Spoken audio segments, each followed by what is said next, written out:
All right, so U.S. Senator Lindsey Graham is back in the news this morning, and I think that's where he wants to be. I'm just starting to pick up on the trend here. It's almost like the guy has like look at me syndrome, like a really bad case of it, because he seems to always crave the spotlight, crave attention.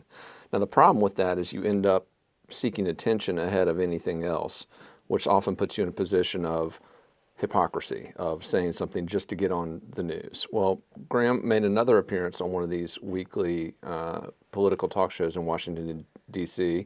And at some point, I would like to get a running count of how many times Lindsey Graham has appeared on these shows, because again, it's like, at what point is it no longer news? I mean, the guy's been on these shows like 1,000 times. But anyway, Graham goes on one of these shows this morning, makes an argument in favor of Joe Biden's decision to nominate a black female to the U.S. Supreme Court. Now, I have no issue with that decision. It's Biden's pick. He's the president of the United States. He should pick whoever the hell he wants.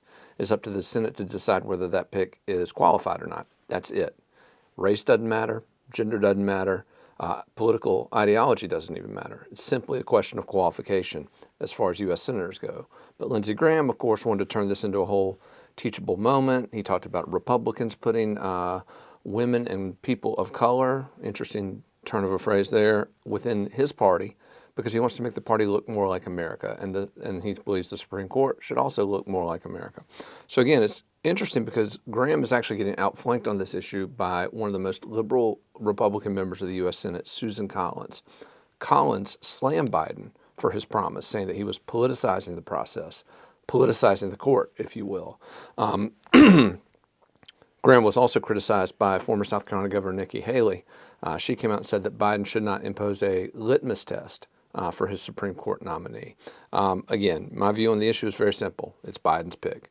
It's up to senators to decide whether that pick is qualified or not, and that should be the extent of Lindsey Graham's involvement. But again, Graham just can't seem to help himself. And again, I want to go back to 2016.